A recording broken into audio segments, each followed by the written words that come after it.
Hello everyone, welcome back to our channel. I hope তোমরা সবাই খুব ভালো আছো। আজকে আমি এঁচোড় চিংড়ি রান্না করব। আমি এখানে আলু আর এঁচোড়টা কেটে নিয়েছি। এবার আমি একটা কড়াই নিয়ে নিয়েছি। কড়াইয়ের মধ্যে বেশ কিছুটা পরিমাণ আমি সর্ষের তেল দিয়ে দেবো। এবার সর্ষের তেলটা একটু গরম হয়ে আসলে এর মধ্যে আমি কেটে রাখা আলুগুলোকে দিয়ে দেবো।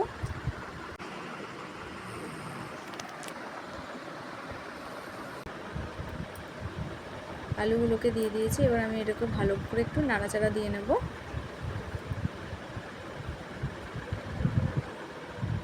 এবার আমি এর মধ্যে ছোটো চামচে 1 চামচ লবণ আর হাফ চামচ মতন হলুদ গুঁড়ো দিয়ে দিয়েছি। এবার এটাকে আমি নাড়িয়ে চাড়িয়ে ভালো করে মিশিয়ে নেব।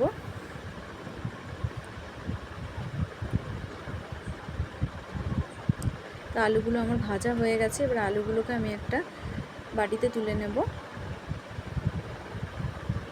এবার আমি এই তেলের মধ্যেই চিংড়ি মাছগুলোকে ভেজে নেব। 5 থেকে 6 মিনিট মতন চিংড়ি মাছগুলোকে একটু ভেজে নেব। এর মধ্যে আমি একটু হলুদ গুঁড়ো দিয়ে দিয়েছি আর একটু লবণ দিয়ে দিয়েছি। দিয়ে আমি চিংড়ি মাছগুলোকে একটু ভেজে নেব।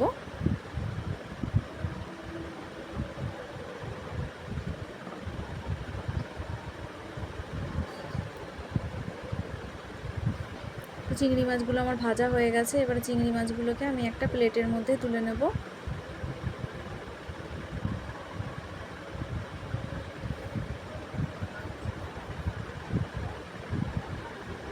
এবার আমি তেলের মধ্যে কেটে রাখা এঁচোড়গুলোকে আমি দিয়ে দিয়েছি। এঁচোড়গুলোকে আমি এখানে সেদ্ধ করিনি, আমি কাঁচা এঁচোড়টা একটু ভালো করে আমি ভেজে নেব। এঁচোড়টা আমি 7 থেকে 8 মিনিট মতন একটু ভালো করে ভেজে নেব। 7 থেকে 8 মিনিট পর এঁচোড়টা আমার ভালো করে ভাজা হয়ে গেছে। এবার আমি এঁচোড়টাকে একটা বাটিতে তুলে নেব।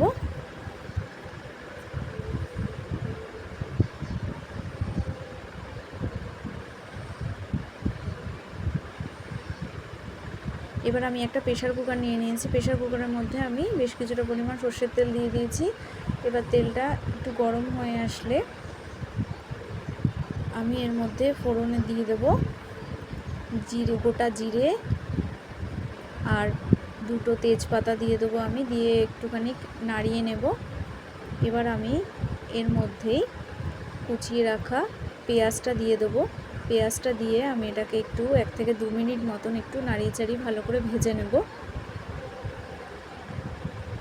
এবার আমি এর মধ্যে পেঁয়াজ বাটাটাও দিয়ে দেবো। পেঁয়াজ বাটাটা দিয়েও আমি এটাকে 1 থেকে 2 মিনিট একটু ভেজে নেব।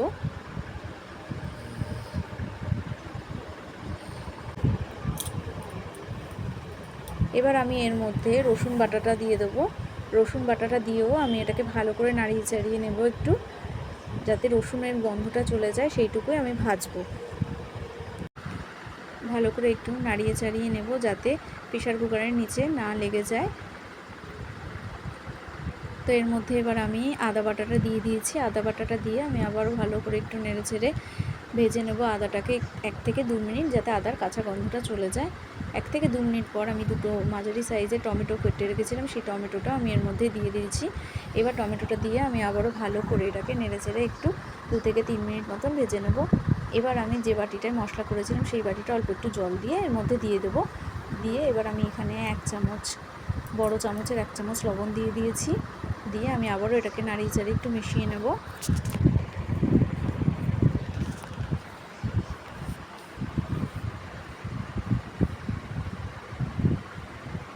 এবার আমি এর মধ্যে 1 চামচ হলুদ গুঁড়ো দিয়ে দিয়েছি, 1 চামচ জিরের গুঁড়ো, 1 চামচ লঙ্কার গুঁড়ো দিয়ে আবারও আমি মশলাগুলোকে ভালো করে নাড়িয়ে চাড়িয়ে মিশিয়ে নেব।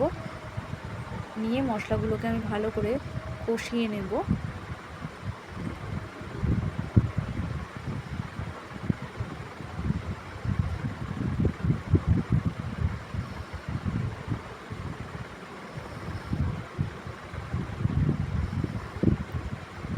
এবার আমি এর মধ্যে অল্প একটু জল দিয়ে দেবো। জল দিয়ে মশলাটাকে আমি একটু ভালো করে কষিয়ে নেব। এখানে আমি 2টো মাঝারি সাইজের রসুন গোটা দিয়ে দিয়েছি। আপনারা চাইলে এটা দিতেও পারেন, নাও দিতে পারেন। গোটা রসুন এইভাবে দিয়ে দিলে খেতে ভালো লাগে, সেই জন্য আমি দিয়েছি। এবার আমি এর মধ্যে আলু আর এঁচোড়টা আমি দিয়ে দেব। আলু আর এঁচোড়টা দিয়ে আমি মশলার সঙ্গে ভালোভাবে কষিয়ে নেব। এবার এটাকে ভালো করে নাড়িয়ে চাড়িয়ে আমি মশলা আর এঁচোড় আলুগুলোকে মিশিয়ে নেব, দিয়ে আমি এটাকে ভালোভাবে কষিয়ে নেব।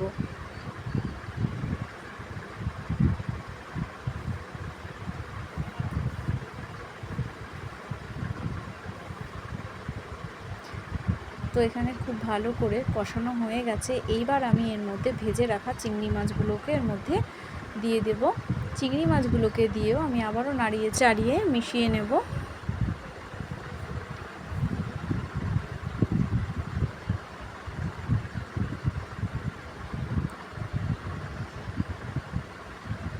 তো এবার আমি এর মধ্যে জল দিয়ে দেবো পরিমাণ মতন। এখানে আমি 1 গ্লাস জল দিয়েছি, দিয়ে আমি এটাকে ভালো করে আবারও নাড়িয়ে নেব একটু।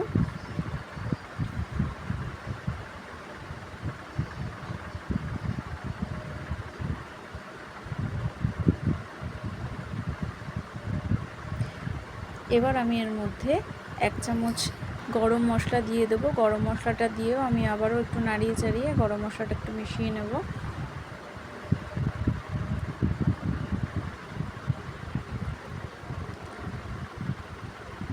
এবার আমি এর মধ্যে 1 চামচ, ছোটো চামচের 1 চামচ ঘি দিয়ে দেব। ঘিটা দিয়ে আমি আবারও একটু নাড়িয়ে নেব।